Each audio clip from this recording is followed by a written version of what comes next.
Hey everybody, DM Jim here, and welcome to a new episode of the Tabletop Engineer. My Goblin terrain has been very popular, and I understand. I like the Goblin stuff too.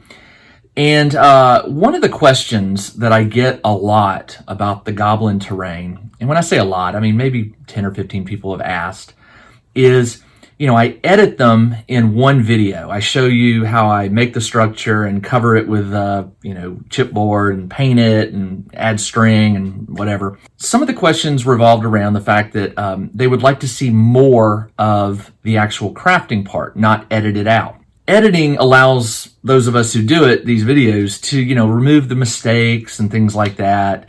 And I get it. You want to see more of the actual making. So I'm cool with that. But it tends to make a video very long. Some of those 20, 30-minute long Goblin videos, if I didn't edit out a lot of the crafting, those things could go an hour or more. So I was talking with my friend Gareth, DMG Info, and he had this really nice idea that I should break those videos up, but create them as a group, okay? Like upload them all at once, but it's smaller videos that added together will be a lengthy video, but they're going to be broken up into smaller videos. So that's what I'm going to do this time. I'm not going to do part 1 this week, part 2 next week, part 3 the following week. What I'm going to do is I'm going to film it all, then I'm going to edit it out or cut it up and break it up into multiple videos. And I'm going to upload them all at once. And we'll see if that satisfies what some of you like in terms of making Goblin terrain. I don't know if I'll do that for all types of terrain, but I'm willing to give it a shot. So let's do this. I'm going to send the camera down to the tabletop, and I am going to start to finish. I'm going to show you pretty much everything that I do related to making a piece of Goblin terrain. I might use time-lapse in some instances where it's pretty easy to figure out what I'm doing, but I will provide voice narration so that you at least will be able to not have to guess what you're looking at. Let's get to the tabletop and let's get this new piece of Goblin terrain started. When I start trying to come up with a piece of Goblin terrain, I don't just start gluing things to chipboard or whatever. I do actually have a plan. Sometimes it's based on images I've seen online or from video games like World of Warcraft. So I must admit that a lot of my stuff in the past, not just Goblin stuff, has come from video games. But normally what I do is once I have a set of images up, I try to create sort of just a sketch or 2 or 10 of what I want to do. I am not an artist, so my sketches are typically horrible, and that's why I don't share them.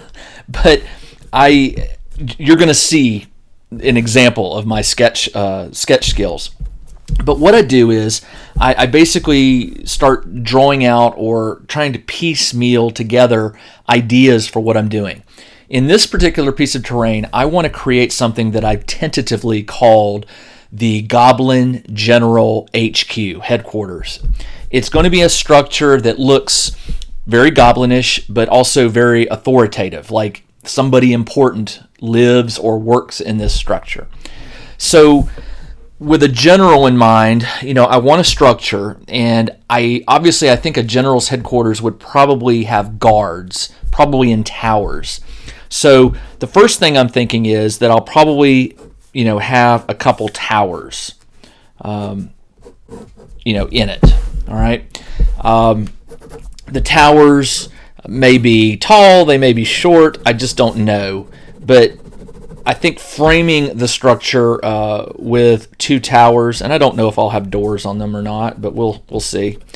So 2 towers, and then the center area where the Goblin General would walk in or visitors would come needs to be sort of not welcoming. What would be the word I'm looking for? Ornate, or a little more time and energy was put into it than normal stuff. So I'm thinking either like maybe an arch, or maybe something spiky, like with spikes that cross, but create this opening here. There's a lot of ways I could do that. I could do something like very simple, like just a doorway. I could do, again, the spikes entrance with a number of spikes that sort of, you know, make this dark entrance down here. You know, just a standard oval doorway. Maybe it looks like a goblin in terms of, you know, maybe the face. Ooh, I'm already liking that idea. Something with teeth for the general to enter. You know, I don't know. That looks more like a cat, but you get the idea. Looking from top down, I don't want it to be too big. I've got various goblin pieces in various sizes. So, you know, I'm thinking this page right here is a prime example. Nothing bigger than this page, maybe a little bit. Well, if the towers go out a little bit. The question is, you know, do you make a rectangular structure with towers in the front? Do you make it with the towers sort of in the middle? Do you make it sort of unusual looking shape with towers? You know, this is all. Does it really matter? It can matter in terms of the goblin terrain, because I've made enough of the goblin terrain to know that rectangular structures tend to they tend to look, in my opinion, not as good as things with like unusual shapes, either round or anything with angles tends to lend itself to goblins. So, you know, these perfect 90-degree corners are horrible for goblin purposes. You want something that's sort of odd looking. So what I'm thinking is, you know, some weird looking towers. And remember, it's still goblin, so it's not going to look perfect. It's not going to look like, you know, dwarves made it, for example. So 2 towers, an entrance, and what I'm thinking is maybe a platform on the back. That, oh, wait a minute, I just had a good idea. I just had a really good idea. Looking at it from the front, you got your towers, platform. Bear with me on this. Maybe a drum, a goblin drum, a war drum, up high to call the goblins to battle. Man, that would be awesome. A drum. Have no idea how I'd make a goblin drum, but I'm sure I could figure it out. So looking at it from above, you'd have towers, entry, and then maybe a walkway up here with the drum on the top.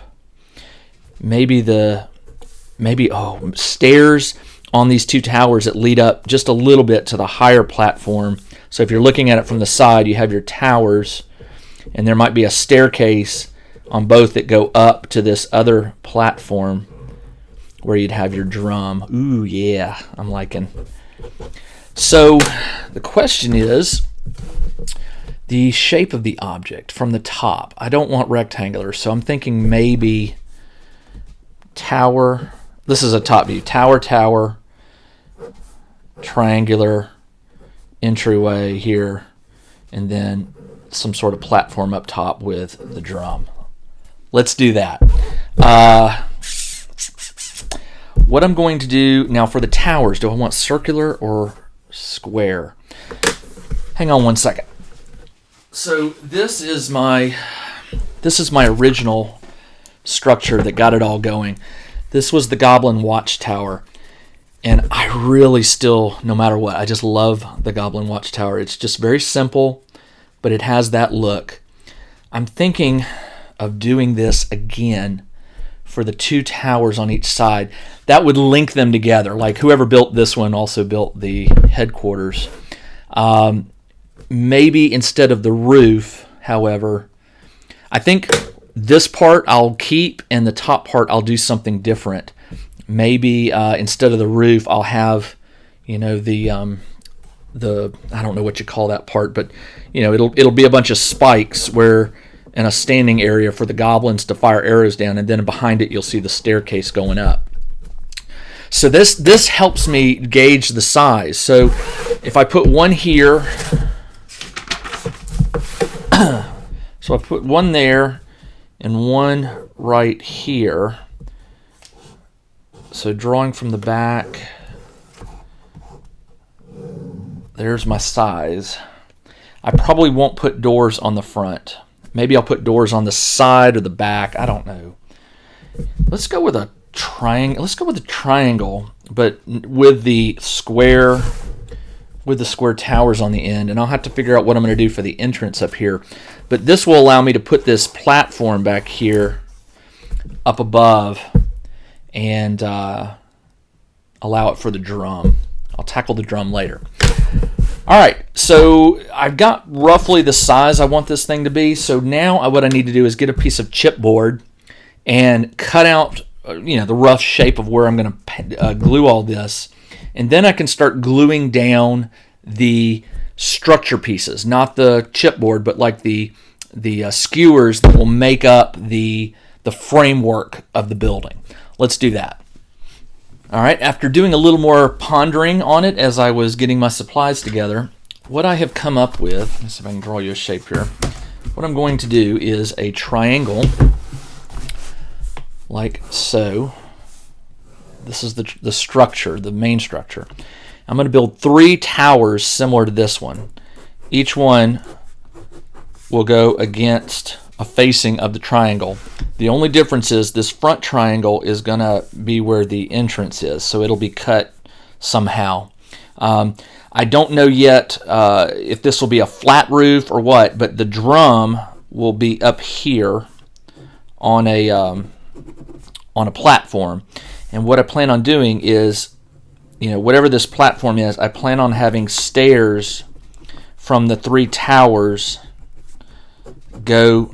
These are guard towers, but there'll also be a staircase so that you can get up to the drum and that way. So I'm going to go with this. So what that means is I need to make 3 of these. Now, these can get a little unwieldy when you're making them, especially with the sharp points. I have stuck myself so many times by, these are sharp. So I think what I'm going to do is make 3 of these individually, and then I will create the triangular structure that they will work with. I'm not going to put a roof on the towers. Instead, they'll be open with spikes and stuff to protect the guards that are in that.